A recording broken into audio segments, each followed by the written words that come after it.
What's going on, everyone? This is Steve Larsen, and you're listening to another fantastic episode of Sales Funnel Radio. Now, this episode is part 3 of our 6-part series, where I'm diving deep into the 6 different categories of people using ClickFunnels to blow up their businesses. So this episode is all about e-commerce, and there's a lot of ways to pull off e-commerce. There's a lot of ways to do it, and a lot of questions that everyone I know who's in e-com has to answer from the beginning. Am I going to self-fulfill? Am I going to drop ship? Am I going to go for high ticket, low ticket, high volume?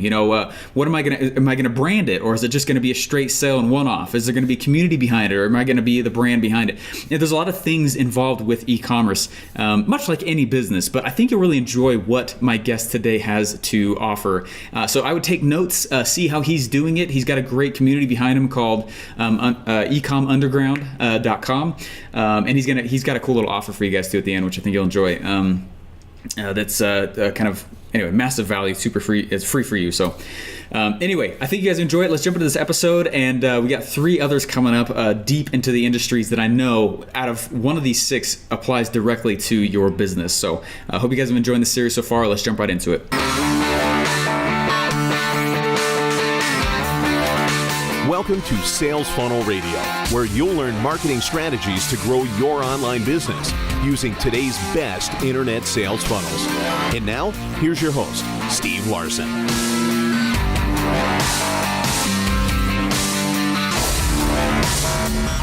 All right, guys, how's it going? I have with me a very special guest today, and honestly, one of my favorite categories of sales on the internet in general. Very excited to learn more of the deep, dark, and ninja secrets of how to make this work. We're going to talk about e-com strategies today with the expert and my friend, Bryan Bowman. How are you doing, man?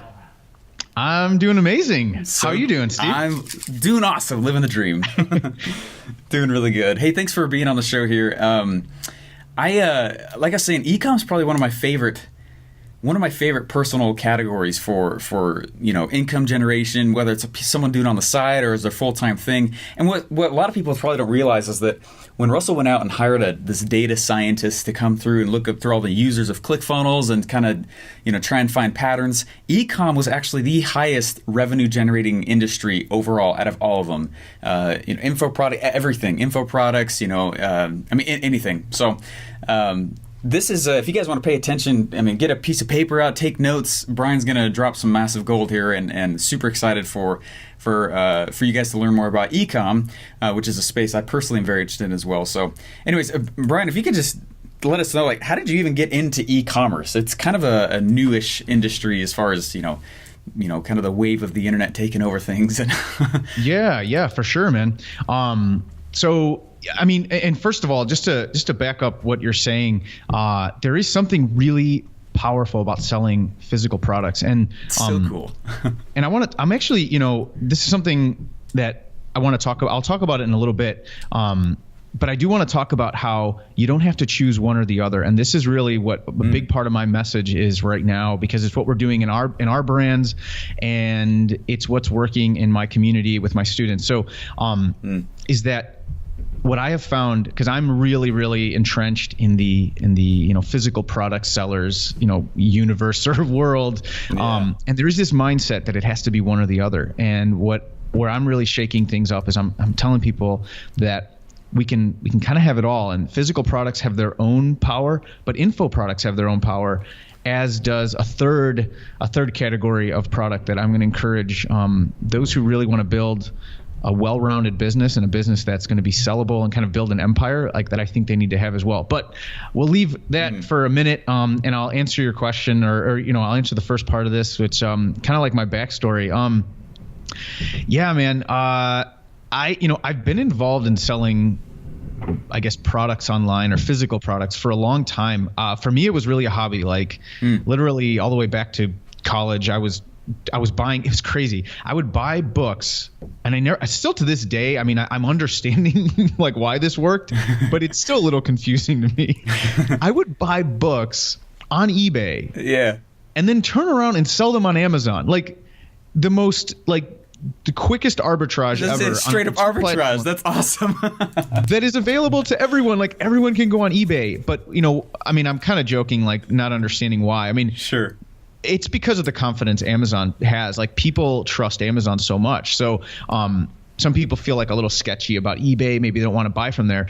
And literally, I would buy like textbooks for $5 and sell them for 55 on Amazon. It was crazy. Jeez. And that was like a little side gig in college. But I've been always leveraging the internet to sell physical products. But really, where it got really serious for me was about 4 years ago. And for some of your listeners, they may be selling on Amazon, or maybe they've heard about sort of this Amazon gold rush that's happening. And 4 years ago, it was kind of the Wild West. I mean, FBA was around, but not a lot of people were using it.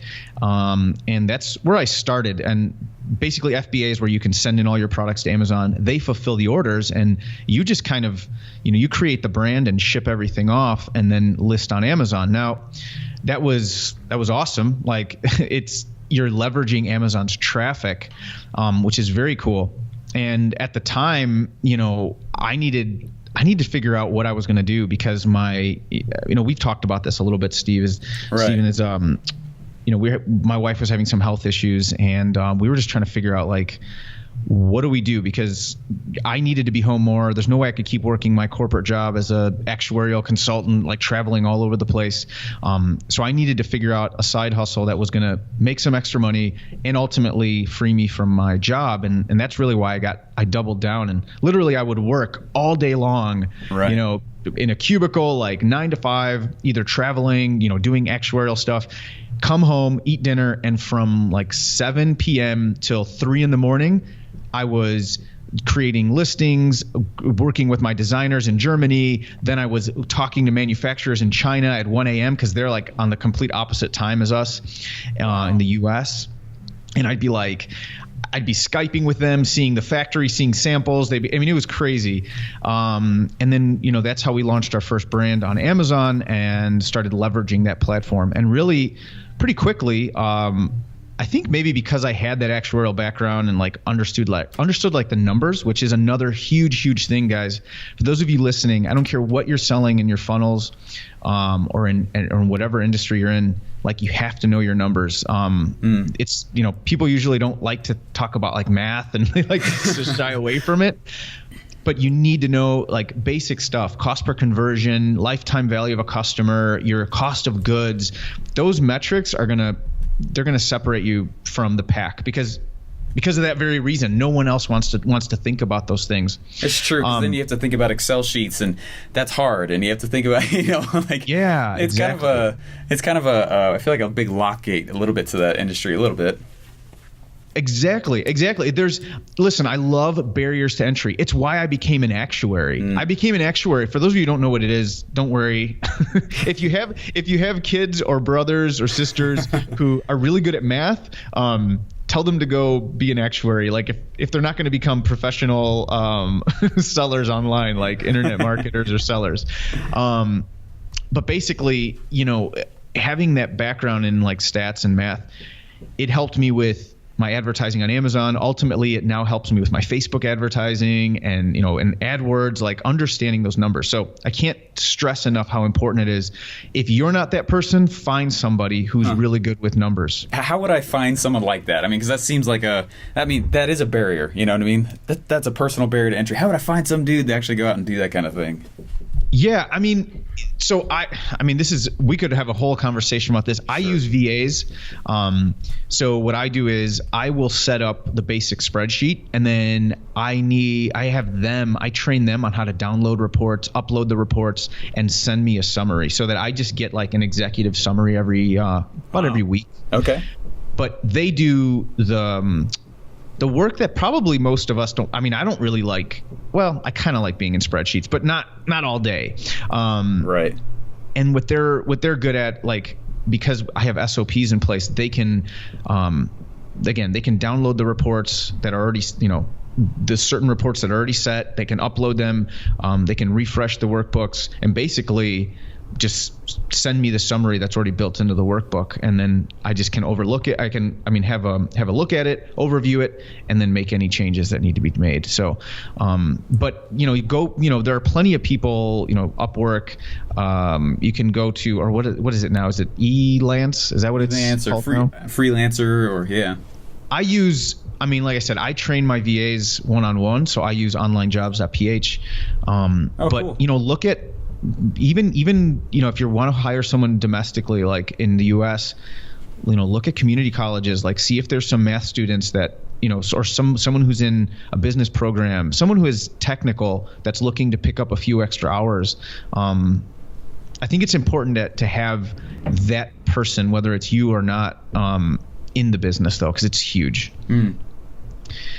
I mean, it's true. All the other ecom people that I've talked to, or someone who's really into it, that is the thing. It always seems like is the big difference between them who's successful and the others, who aren't. Just merely knowing the numbers and tracking the numbers in each campaign. Yeah, because then it just turns into a simple yes or no. Like, is this profitable? Yes or no. Should I double down on this? I mean, especially if you need to make a quick turnaround on your ad spend. I mean, if you literally if you have to put $100 in today and you need to make it back in 48 hours because capital is limited and you can't wait 30 days to see your return, it is critical that you know your numbers and you know what your yes and your no is, and when you need to double down and when you need to stop your ads.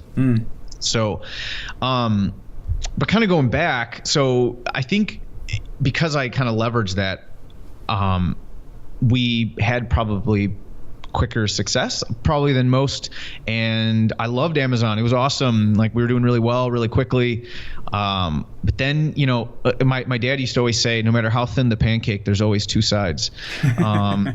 And that couldn't be any more true with Amazon. You could have this great thing going, but then we got hit with, man, I don't even want to get into the whole story because it's just it's too much pain. It brings up too much pain. But I do remember waking up. It was a Tuesday morning. I checked my seller app and I'm like, wait a second, this is already a slow morning. I don't know about this. I went back to the desktop, checked, and sure enough, like, our number one product had been blocked. Whoa. Then our seller account was shut down. It took forever to get that back. Like, it was just one thing after another. And through all that pain, I really figured out, it became very apparent, like, I cannot depend on Amazon. I have to build my own sandbox.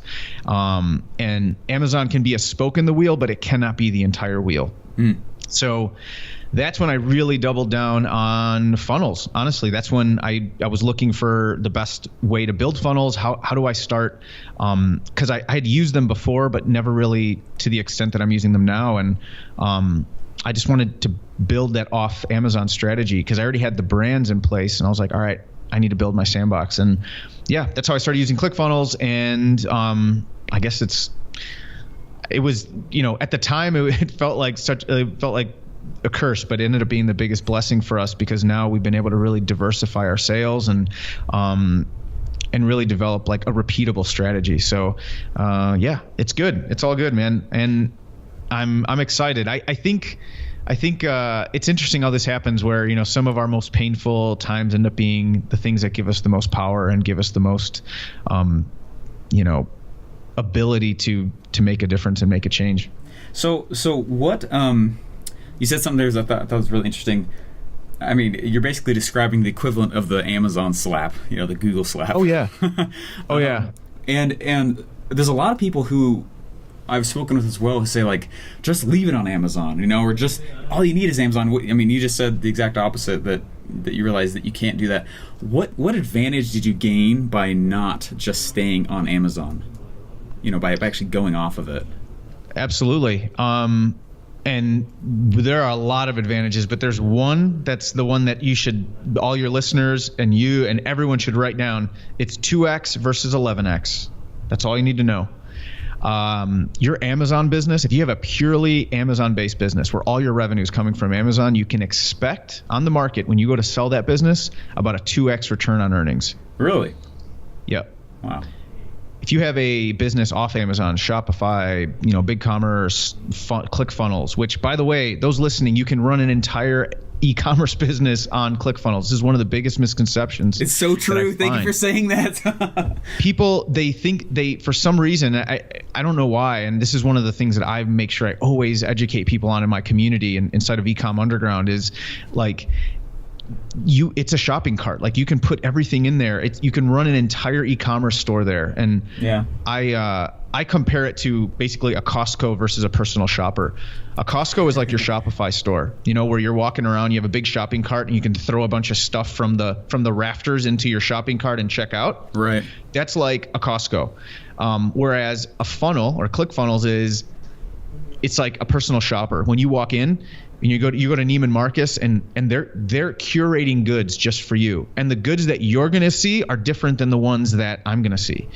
Because, we have a different build, we have a different taste, we have a different age. We're, if you're a man, if I'm a woman, like you're going to see different things. Right. And that's the experience of a funnel. So that's why they convert so much better. But the 2x is your Amazon. 11x, if you build that business on Shopify, if you build that business on ClickFunnels, BigCommerce, whatever, you can expect a 10 to 11x return on earnings when you go to sell that business. So the market reflects the risk inherent in having a purely Amazon business. That's amazing. I never thought about that. I've got a buddy who just sold, for a ton of money in the e-com space, and I was like, man, that's remarkable at how big that thing scaled, how fast. And it was exactly what you said. He wasn't just staying on Amazon itself. I've heard from a lot of people, make sure you are on Amazon, but just like you're saying, you can't leave the whole cake on Amazon itself. Absolutely. And the best analogy, guys, is imagine, you've been to a marathon. Have you ever been to a marathon, Steve? I've been in a sprint triathlon. All right. So do you know in a marathon when you have all the people on the side and they've got the waters and the herd, just like this massive, like all these people are running, right? And they're just like, people are holding out cups and they're just grabbing cups and water splashing everywhere. Yeah. That's what I compare Amazon to. Like we're the ones with our cups and we're charging for them. And there's just like all these people coming and they're grabbing our cups and they're drinking them. It's like, yes, I got rid of all my cups, but they're gone. Like they're just running. You don't even know who they were. Now, whoever was running the marathon, they've got the entry numbers, the emails, the phone numbers. They know everything. But you're basically just hanging out on the sidelines with your cup of water. That's kind of what Amazon's like, and you're just waiting for the next herd of traffic that's going to buy your stuff, and that's cool. It's a really good analogy. Yeah, that's what it feels like. And then you're just like waiting. You're like, all right, hopefully the next marathon comes. Oh, and the marathon, by the way, is called Q4. Yeah. So, as opposed to building a business, and this is what I always tell people, like, what is your business? And it's, when you really think about it, it's not your inventory, it's not your sales or your profit or revenue. It's your customers, like your customer list. And that's why the market reflects that big difference in building that on Amazon versus off Amazon business. So it's critical to have that ability to have that relationship with your customers. And that's probably above anything, that is the biggest reason why you'd want to build something off of that marathon platform. Sure, yeah. And what's funny too is that, like, anyway, I love the analogy that the customer is the business, and Amazon takes all that. They take all that data. You can't really get that data, can you? You're just selling stuff. Exactly. Yeah. And they understand it. They understand they understand the power in the customer list. That's why they keep it. And in fact, they have a lot of things in place to keep you from driving traffic off the platform. And they make their terms of service very, very open-ended so that they can really suspend you for any reason like that. Something it's kind of one of the dirty secrets. Like no one really knows that.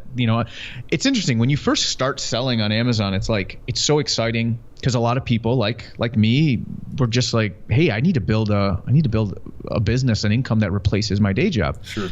But every advanced Amazon seller you talk to will tell you the same thing. It's always this worry in the back of their mind. And fortunately, and this is a mindset thing, is to really, really see the blessing in the pain sometimes.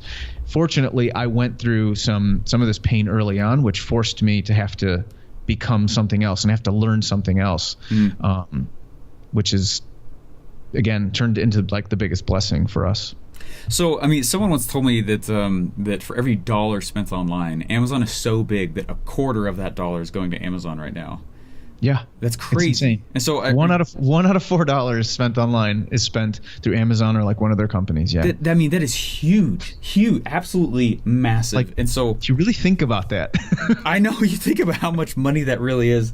It's like, oh my gosh, that's amazing. So, but you're saying, obviously put some stuff on there is just kind of, to be present, but then keep the bulk of the business offline. How are you actually building it offline? Or I mean, not offline, but off of Amazon. Yeah, exactly. And this takes me to my next point, which I kind of touched on earlier. And Stephen, like, this is all the stuff I talk about all the time inside of Ecomm Underground, because I just really want I want to open people's eyes to like something else, to like a different opportunity, a different possibility. And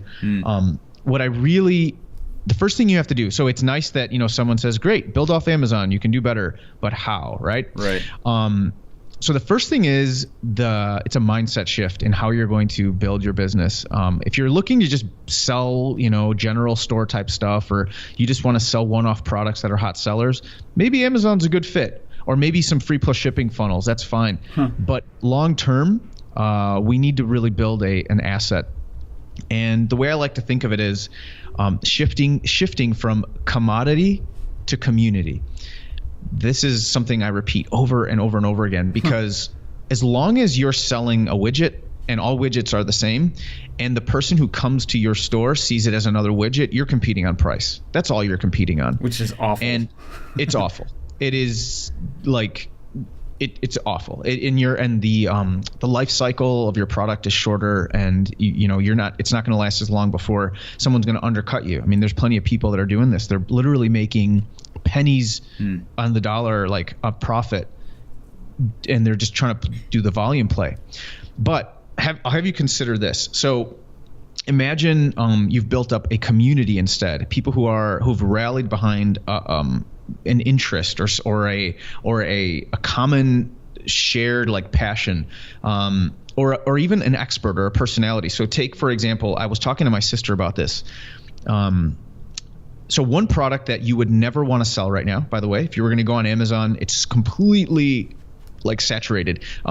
Measuring cups, right? Like kitchen utensil, like measuring cups. You would never sell that. Or maybe if you did, I don't know, maybe you could. I wouldn't. Margins aren't big enough, and it's too competitive. It would make no sense. Right. But then I was talking to my sister. She loves to cook. She's just like passionate about cooking, and she follows this what's her name? Cupcake Jenna. Okay. She follows her. Cool. And she loves Cupcake Jenna, and she loves the content Cupcake Jenna puts out, and follows all her videos and all this stuff. And I asked her, I said, if Cupcake Jenna came out with measuring cups that were twice the price of whatever you could find on Amazon, like the lowest price that you could find out there, would you buy the ones from Cupcake Jenna, or would you price shop it so you can get cheaper ones? She's like, no, I'll just buy hers. Why? Because like I know that it's what she uses, or I know it's her. Yeah. It's her. Like she's getting to experience something of that community, of that interest, of that passion, right? So when we start building communities, and it doesn't necessarily have to have an expert at the front end. I like if it does, because sure. There's that attractive character that we can follow. But if we can just build a community first, I learned this from Todd Brown, then the sale becomes superfluous, because the messaging and the marketing is so good, and people are craving to be a part of something. Like I don't know how else to explain it. Right. So if you start with the community, then you can start introducing the physical products, because people will actually start asking you for it. When we start building our communities, and there's a lot of different ways you can build them. You can use Facebook pages, Facebook groups. You can use that's the ways we use, but there's a lot of different ways you can do it. But the point is, people will start asking you. You could do it on YouTube. They'll start looking at the videos, and they'll be like, what's that shirt you're wearing? What's that thing you're using? They already want to know. And before we ever start pitching any physical products, people will start asking us for them. Like, oh, it'd be cool if let's say you're in the running niche.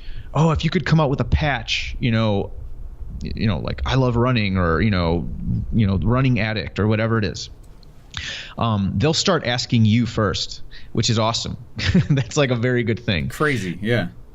So you start with the physical product, but this is where I'm going to challenge you and, probably not you, but like your listeners, is to go a step further. Okay, so who says we only have to sell physical products? Let's get into the information space also. We can sell training. There's a lot of information that we can still be a part of. And even if we're not selling it, we can form affiliate agreements with people where we can present relevant products. And this is how we build out our funnels, relevant products that are information based, because we need those higher margins to sustain the business. Because one of the dirty secrets about e-commerce is you only really get paid when your business is flat.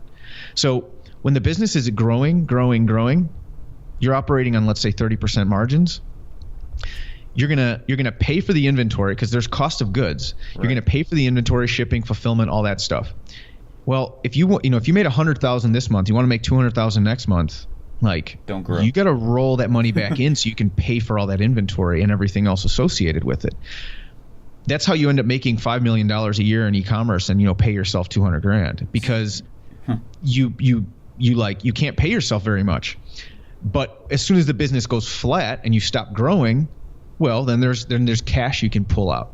But one of the things is if you can start adding information, and the third piece, if you can add software, which is awesome because you can have this trifecta inside of your community.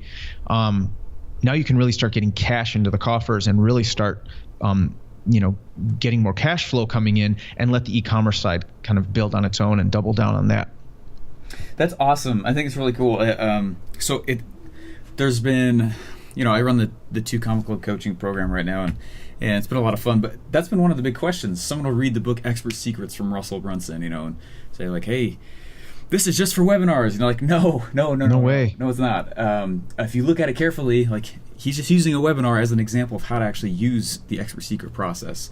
But if you were to take an eCom product and combine it with info or combine it with something else or software, whatever it is, that's one of the easiest ways to create a blue ocean, for yourself, because no one else is thinking about that combination, or take, information and then actually with the Expert Secrets funnel itself, the actual book funnel, we do this all the time. We will combine, just like you're saying, hey, here's this cool eCom thing, this cool product that's physical, but then really the revenue accelerators are all the info products in the back end as the upsells. And anyway, if you combine, I just 100% am screaming over here that what you're saying I totally attest to. We've seen it so many times. If you could combine them together, whatever, that is huge power, massive power for revenue. And the biggest thing, and this is, and we could talk about this. I mean, I don't know if you'd like to get into it, kind of the actual strategy we use with traffic and then getting that traffic to convert. But the biggest thing is building that connection, the community. You have to have this. I literally, one thing I do, and I run 4 different brands, and in every single brand, I have an org chart. For those of you who are listening, if you have not read E-Myth Revisited, don't pause the podcast. Finish the episode and then go to Amazon or wherever and go buy yourself that book. Yeah. Great book. You should have an org chart. Think of your business as, I don't care if you're a solo operation, and I do this for all of my businesses, even if it's just me. I have no staff, no VA, no one at all. It's just me, and I am a solo operation in that brand. Build an org chart as if you were going to build a McDonald's and you're going to franchise this business, and you want it to be a well-oiled machine that the 5,000th version of your business will be just as profitable as the first that you founded. Build that org chart and make sure that in that org chart there's somebody who's in charge of relationship management, really managing relationships with your customers. Because at the end of the day, and have a statement. Another thing I do is there's a contract for each one of those roles, and every single one of those positions has to fulfill the promise to serve and to reinforce the values of the community more than selling, ever. Ooh, it has nothing to do with selling.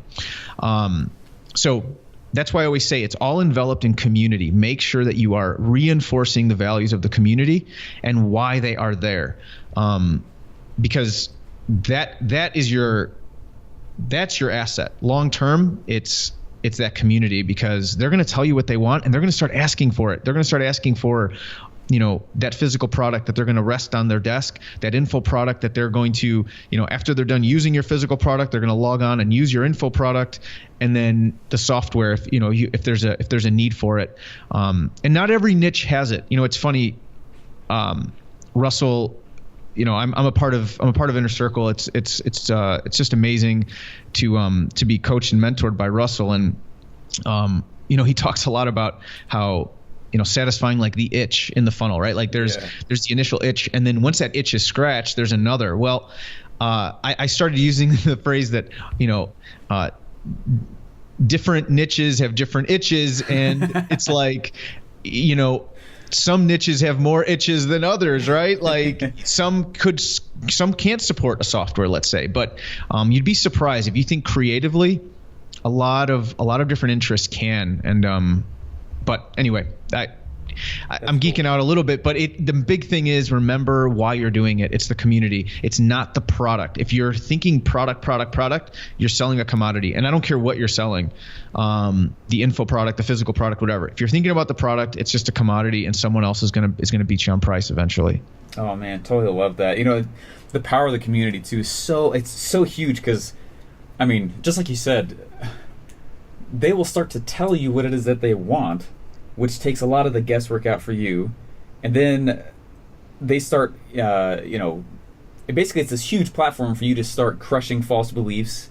And it's a little seed group for you to launch when you actually do create the products that they're asking you for. So it's like, I don't know, it solves so many problems for you to have the community, have this following, a group of people. It's like, totally in love with what you're doing. Exactly. I love that you brought that up as part of the eCom selling, because most people don't think of that for eCom. Most people, since it's the physical product, I mean, it doesn't take that much copy usually to sell something physical. You don't really see massive sales letters on Amazon pages. It's like the value is on the tangible thing I'm going to get to hold and touch, and I'm being future paced alone. And usually you can charge a little bit more easier than info products out of the gate, because I'm going to get to hold it and it's real. Anyway, that's fascinating. The only e-commerce people that are thinking about this are those that are in Ecomm Underground.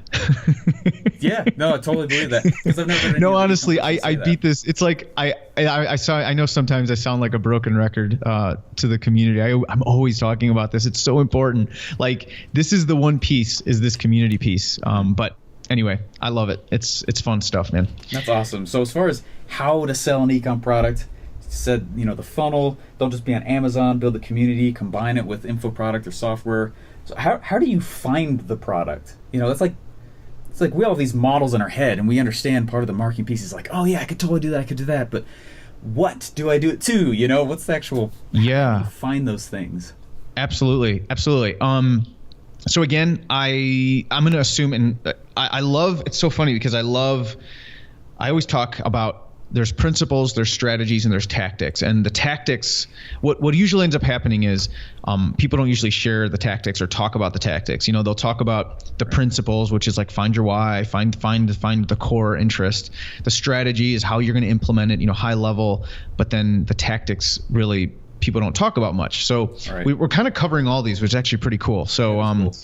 The principles, guys, is what is the interest? And I would always have you start there. I would have you not start at the product. That is, I think that's an old mindset. And if you start at the product, I think it will. It's not that it can't be done, and I'll share a way where you can do it that way. But I would highly encourage you to start all the way at the beginning at the principle. Like, what is it that you're trying to build? What is it that you are trying to create? Who are the people you're trying to gather or congregate? And the products will emerge out of that. I guarantee you. They do every single time. I mean, that's literally how we build brands now. We start first with the interest. We start first with the passion, and the products will emerge. But if you want to go straight to product, we're going to come full circle and go back to Amazon. Amazon has more data than you could ever go out and pay for with software or anything else. Sure. There's some really cool stuff you can do that will, I'll this tip right here, guys, this is how we do product research. Even if we're in a niche already and we want to look for extra products, and this is assuming you don't have a list. If you already have a list, then do an ask campaign. Ask your people, like, yes. What do you want? Yes, basically. I love you bringing that up. Okay, never mind. Go ahead. But I'm let's geeking say out we're with you, starting man. with nothing. What's that? I said I'm geeking out with you. Let's say we're starting with nothing. Well, Amazon has these really cool things called Amazon bestsellers. They're the hot lists, the most wished for lists, where you go into Amazon and it'll tell you like what are people wishing for? What are they putting on their wish list? Like what are things that they want? What are the things that are the hottest sellers overall in Amazon or by individual category? So, if you want to sell stuff in the sports and outdoor niche, Amazon will tell you these are the top 100 selling items in the sports and outdoor niche. Like it just gives you the data. And that by far is the best place to start brainstorming ideas. There's apps you can buy that are plugins.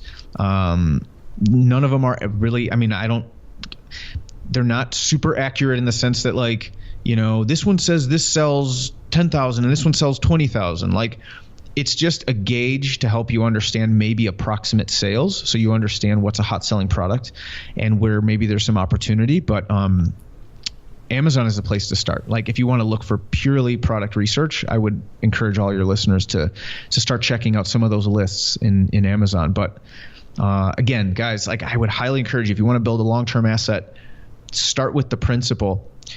Could you give an example of that? What's that? Could you give an example of that just for someone listening? Because what do you mean by principle? Yeah. So, if we decide like, we want to get, okay, so I'm just looking right here. I've got my cup of coffee right here. So we'll go with coffee. Right. If I'm like, all right, I want to start selling e-commerce. Like let's say I'm starting from day one, man, I really want to start selling some physical products. Then, maybe you're going to go into Amazon and you're going to start looking for hot selling products in the coffee niche. So, there's a lot of them. I mean, coffee niche is such a good niche. But I'll explain why it is in a second. So there's tons of amazing products you can sell and probably can make some money on, and you could get sourced pretty easily. You could find a manufacturer in China or maybe even domestically. But we tend to go overseas and get it sent, get your samples, and start producing them. Now that's one approach. And you go to Amazon, you're going to be able to find some hot selling products. But what I'm going to encourage your listeners to do, and I'll have you consider, is let's go back before we even consider, do I want to sell the coffee mug? Do I want to sell the grinder? Do I want to sell the pour over, top or whatever? Let's go back and let's talk about the niche, like the interest, coffee aficionados, coffee lovers, people who really like, why do they love coffee so much? And start building that community. Start thinking in terms of, even if you're not going to build, like a community page or anything like that, but start thinking about the interest, like the principles, like why do they love coffee and what does it mean to them? Because what that's going to influence, it's like top down. It's going to influence everything else. It's going to influence all the way down to your Facebook ads. Right. If you're just like, the worst thing you can do if you're going to run a Facebook ad, and we can talk about this, is say, get my coffee, let's just say coffee mug, let's just say that. So coffee mug, 50% off today only. Like I guarantee you, no one's going to buy that. No one's going to click on that and buy it, because all you're trying to do is scream louder than everybody else, every other advertiser. But if you can pull your customer out of the crowd, I always use a Waldo example. Like, where's Waldo? Where there's like all the people, and then Waldo's in there. And if like a magnet, if I can pull Waldo out of that sea of people, then I don't need to yell anymore. I can just have a conversation. Right. And if I start with the principle, which is, why do people love coffee so much? That's going to affect my messaging, right? That's going to affect how I connect.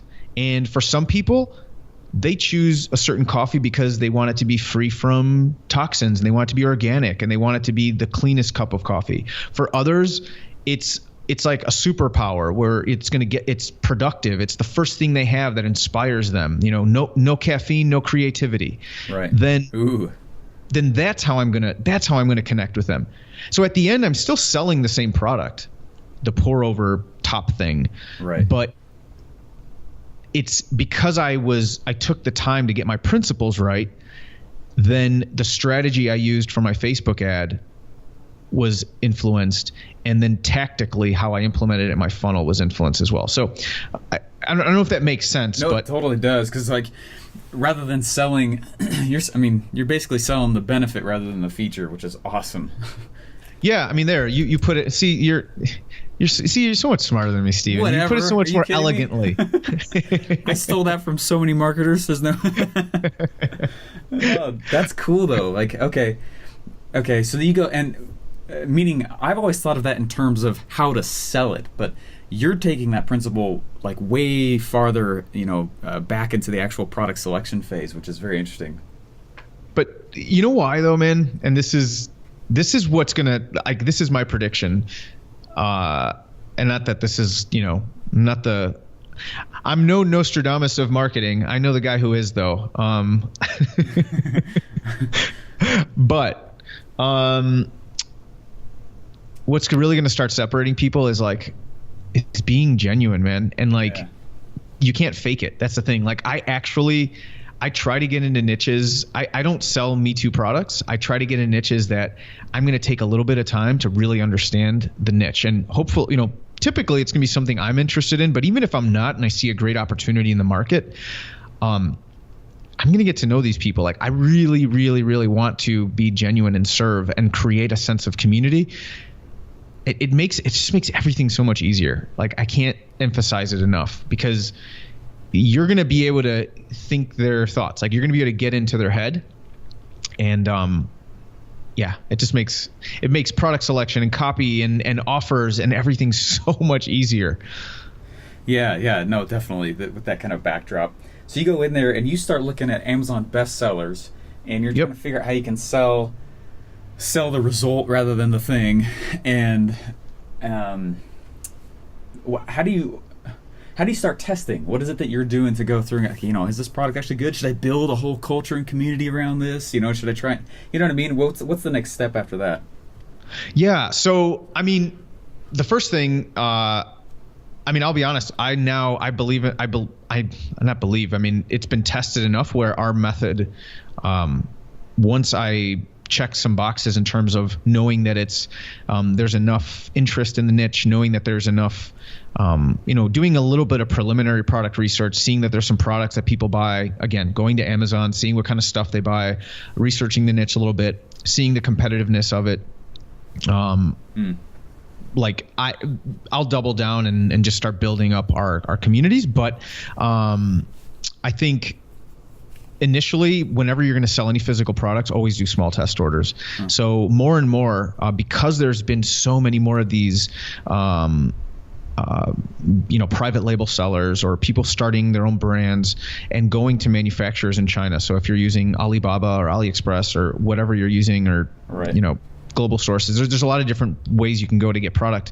More and more of these manufacturers are accepting lower MOQs or lower order quantities. So when I started, like if you weren't ordering 1,000 units, like good luck, because you're going to pay, either you weren't going to find any manufacturer to sell you anything, or you're going to pay a lot of money. Now it's not uncommon. I mean, if you just push back a little bit or just make a second or third request, it's not uncommon to be able to get 100 or 200 units, 300 units max, or, I guess not max, but max for a minimum order, like a small order. Sure. And you start with something small. I mean, always order samples. I don't want to get too much into sourcing, but always check a few samples on physical products, because the picture they show you is never the same as what they actually send you. And even what they send you is never the same as the order. So, it's the bigger order. Order 1 to 300 units and start selling those. You could put them, I like putting them on Amazon, but you can create some simple funnels and see if the inventory moves. If you're able to actually get the product to sell. If it does, then then you're ready to sort of double down and order a bigger quantity. Anyway, I don't want to get too much into like the inspection stuff and all that, but sure. But they can learn more, ecommunderground.com for sure. Yeah. I mean, if you guys, this is all we talk about is sort of all the nitty gritty and kind of the details. But I think the main takeaway is always start small and scale up, because I've made that mistake. The first product that we ever launched, I didn't have a whole lot of disposable income, and we put $10,000 into it, and like I learned the hard way, because I sold like $500 worth of product, and was stuck with. In fact, I still think I have some of those boxes of products sitting around in a storage unit somewhere. But the biggest thing I can tell you, like anything else, is micro budgets, micro orders, essentially, and just scale up and test it first. But fortunately, ClickFunnels has made it super easy to be able to test product like using funnels. So I was gonna say, are you so you go get the product, you find out on Amazon what people are wanting, the interests, the principles. You go and you source the product, get small micro shipments of it, and then you're testing the sale like on Amazon plus like funnel. Is that how you're doing it? Or yeah, I mean, I would pick one or the other, honestly, guys. Like because I definitely don't want to divert I'm a big believer, like, you focus your attention on one platform. So the reason I like to test on Amazon, the only reason I like to, is it's just quick. Like, it's very quick to verify. But I think that you also, if you're not really interested in getting into the whole Amazon world, which you don't have to, the newest brand we're launching, we're not even going to sell on Amazon. Like, it's just not an interest of ours. We're doing it purely off of the marketplaces, off of all. And when I say Amazon, I mean, Walmart, Jet, like, sure, Newegg, like all of the marketplaces. You can build out simple funnels just to test to see if people are ordering, and build out Facebook ads the way that we've talked about, or maybe we didn't talk about so much. But the main thing with the Facebook ad is, and actually this is really good, I really want to share this. Let's hear it. So sure, when you're building out your Facebook ads, there are so many ways to drive traffic, guys. I know people who are purely on Pinterest. Like, that's how they get all their traffic. I know people who are purely on AdWords. That's how they get all their traffic. We use a combination of AdWords and Facebook. We're starting to branch out into Pinterest for one of our brands that's more in the like mommy niche. Sure. But Facebook is still, like, I believe, the most powerful platform. But because of the increased competition, you just have to step your game up. And the biggest mistake I see people make, I kind of talked about it already with especially in e-commerce, with the kind of screaming louder than your competition with bigger discounts and bolder fonts and, red borders or whatever, is that screaming louder doesn't work. You have to get connection. And it's really interesting because if you were selling a high ticket coaching program, let's say you're selling a $10,000 high ticket coaching program, you would never get on a Facebook ad and be like, have a video or have an image that says, get my high ticket coaching for 50% off. It was 20,000, now 10, and I'm an amazing coach. You should totally come work with me. You will get amazing results. Like, no one would ever start their campaign that way in like a coaching program, right? If they do, it's really annoying.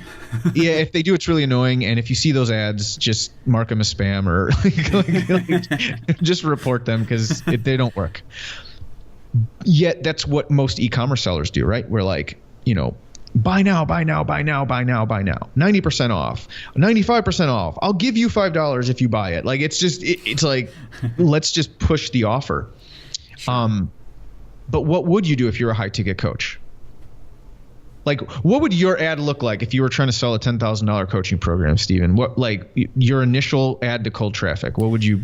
If I was selling a high ticket coaching program from cold traffic, actually, I wouldn't. I would sell it to my own community, and the first thing I would do is I'd be out showing people benefits of using a funnel, and first finding the people who probably know what that vernacular is. Yeah. And then ascending them up slowly, just like, you and I were talking about before. And because I wouldn't walk up on the street and ask someone for 10 grand. To me, that's what cold traffic is. I'm not that good at cold traffic, and it's kind of for a reason. I just feel like it's the harder method than going to warm traffic and hot. So I don't really do cold that much.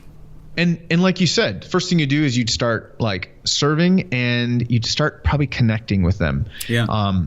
And it's a little bit easier with low ticket. So that's, I mean, that probably wasn't the best analogy because, yeah, absolutely. Good luck selling $10,000 program to cold traffic.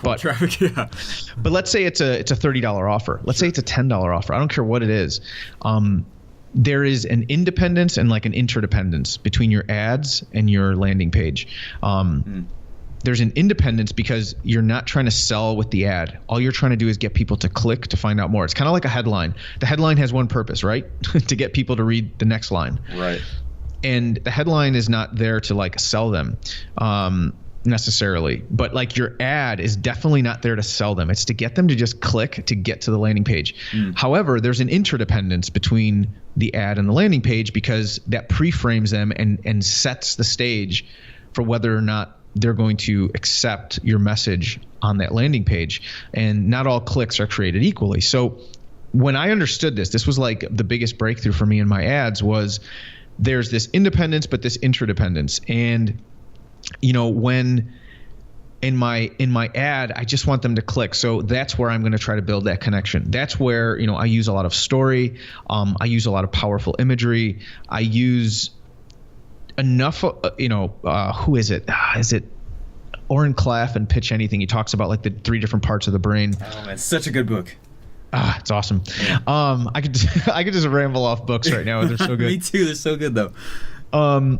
That basically the part of the brain that's responsible for like making decisions is actually has nothing to do with like the logical, like fact-based, like what percentage off am I getting? It's the emotional part of the brain. It's the part of the brain that's responsible for processing like emotion. So we want to connect and we want to sort of feel what they're feeling and let them know that that our product will not. We're not trying to create emotions. This is Eugene Schwartz, Breakthrough Advertising. Your product, the job of your advertisement is not to create the emotion. It's to take their existing hopes, dreams, desires, and put them onto your product and project them onto your product.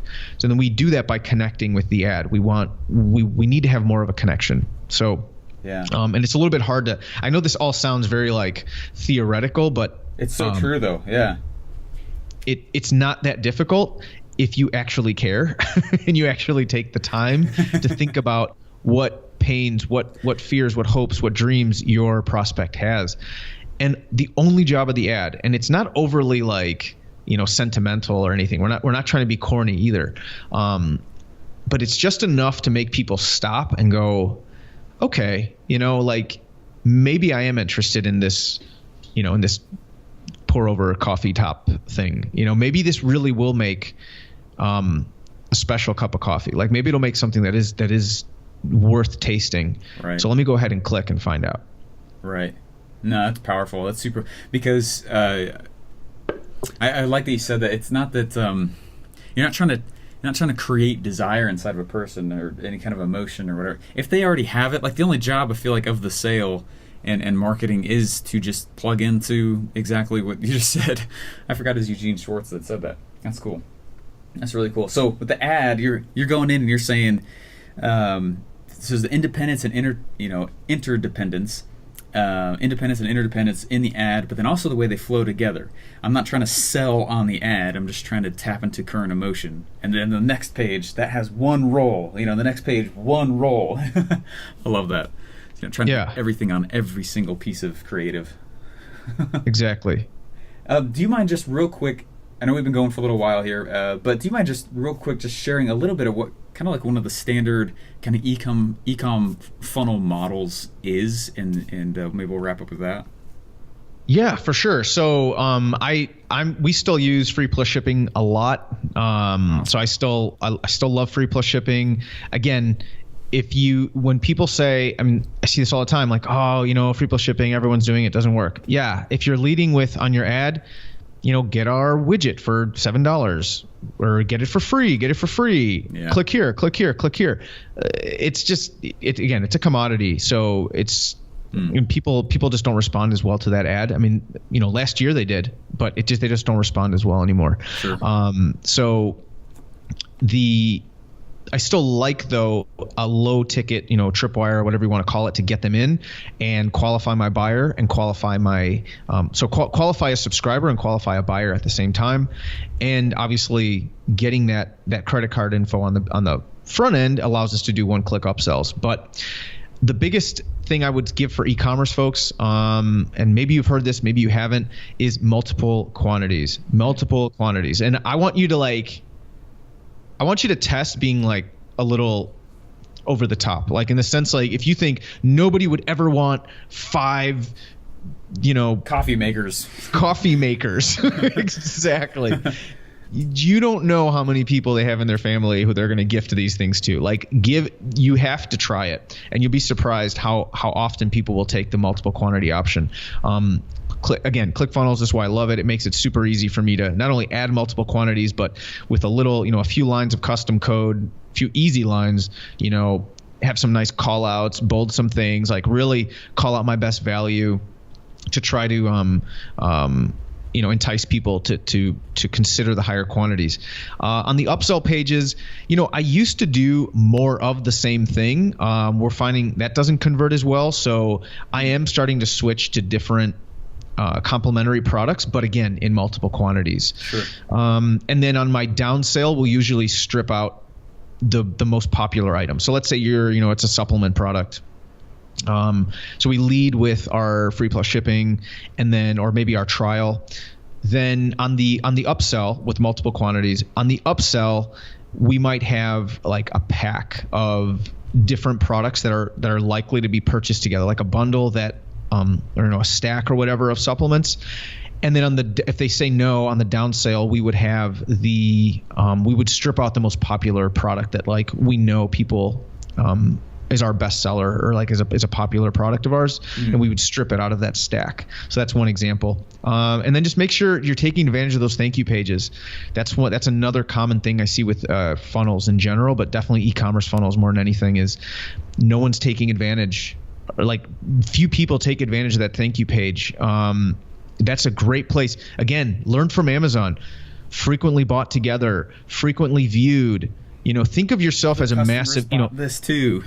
What's that? Yeah, other customers bought this too. Exactly. Customers who bought this as well. Like, just, hack Amazon. I mean, if you're an e-commerce seller, hack Amazon, but like look at every element on that page and see how you can incorporate some of that stuff. That's probably one of the best takeaways I can give is that thank you page. It's underutilized. And start funnel stacking. Like, honestly, you'd be surprised how many times people will go through those free plus shipping offers when you start stacking them. It's so true. I don't know how many times I bought Trail Wellens like gun oil thing. I only have a few guns. I said it's so true. I don't know how many times I bought Trey Wellens gun oil thing. I only have a few guns, but man, I bought so many of those things. Yeah. That's so funny. That's hilarious. Man, I want to thank you for this. Just to recap kind of like everything that you've I always take a massive full page of notes every time I get to talk to a genius like you, so I've got it here again. But you talked a lot about how you don't have to choose eCom or info or just one thing. You actually can combine them and make an even more powerful offer. I love the concept of how getting off of Amazon allows you to sell for 11x potential in the back end. The dirty little secret is you get paid if it's flat. I love that. Oh, that's hilarious, man. And then massive focus on community. Otherwise, you're just a commodity. You can still sell the commodity, but there's no longevity in just selling commodity. You got to be able to sell the community too and get people into there. Love that. Itches are in the niches. Love that too. And then a big focus on principles. Like, what are the interests? What is it they're actually going after, and are you actually fulfilling that and tapping into creative, or tapping into the desires that they already have? Love the concept of independence and interdependence with the ads too, and pre-frame bridges and all that before the funnel hits, and then go into the funnel. Man, you dumped like a ton of stuff on here. This is amazing, and this is like just a little flavor of what you actually offer in Ecomm Underground. That's so cool.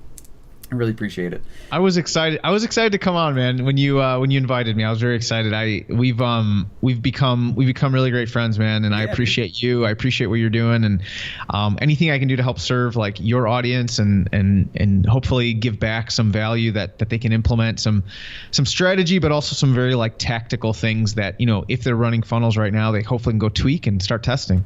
I appreciate that. And you guys notice, those of you guys who are listening now, like, how much did he actually just spend on the funnel itself, like the pages? Not that much time. And I think it's a big place that people fumble up, and they say, I've got to spend all this time. Now, the funnel matters, but so much goes into actually finding the product, you know, finding the need, you know, fulfilling on actually building the business around the funnel so it can be self-sustained. I love that. Anyway, thanks so much for all you shared, and really, really appreciate it. Hey, where can people go to, I think you mentioned a trial they can get? Yeah, so I wanted to do something special for your audience, just to have them, you know, experience a little bit of Ecomm Underground and be able to connect with them a little bit more. So I recently created a group. So we have a large private Facebook group, like most, you know, like ClickFunnels official. Like we have it's private, but it's available for free to the public. And that's an amazing group that's growing very, very quickly. But we recently started a separate group, which is our insiders group. So our Ecomm Underground insiders. And this is really special for me because it's a little smaller group, and it allows me to just serve them a little more closely and spend a little more time with them. So what I do in that group is I have a weekly live Q&A where we literally break out the whiteboard and like your exact questions get answered, and you come on and wow. As a group we can answer them. But what I do is anything that I can do to help to answer these questions, I do. If you submit the questions in advance, if there's someone in my network who's a better expert than I am, then I try to get them on that call, and we try to make sure you get your questions answered every week on those live Q&As. And what I also do is I have an expert. I call it an expert no pitch interview, where literally, you know that moment, Steven. It's like one of my favorite things ever. Is like after you finish dinner, the plates have been cleared, you know, dessert is gone, and we're just sipping coffee or whatever it is. And like we're just sitting there talking, like we're all just really calm and just sharing stories. That's like the environment in the interviews, where literally it's just an open dialogue. Somebody who is just amazing in what they do, most of the time e-commerce related, and we can just pick their brain and get our questions answered from an expert. So we do that every month, and we have a special, like a private group just for us, for the insiders. So it's a really special community, and so what I want to do is just extend a 30-day all access trial for all of your listeners. They can come check it out, see if it's for them, and I'd love to have them, you know, obviously. It just reminds me of like a sales page. Like, what's the catch? There's no catch. It's part of a huge national promotion. So what I want, honestly, is like have your audience experience it. If they get value, then of course I would love to have them stay and to be a part of the community long term. So what they can do is, if you'd like to be a part of it and experience it, they can go to eCom. It's with 1M, ecommunderground.com/Steve, STEVE. And yeah, we'd love to have you and have you try it out and see if it's a good fit for you. That's awesome, man. I appreciate it. Hey, and if everyone else good, reach out to Bryan to say thank you so much. Bryan, I appreciate it. Personal friend and total eCom junkie and nerd, and I love it. Yeah, there's a lot of eCom people that listen to this podcast, so I know they're all going to really love it. So anyways, hey, thanks so much, man. I really appreciate this. Awesome. Thank you so much. And yeah, it was awesome. All right. Bye-bye. Thanks for listening to Sales Funnel Radio. Please remember to subscribe and leave feedback. Want to get one of today's best internet sales funnel for free? Go to salesfunnelbroker.com/free funnels to download your pre-built sales funnel today.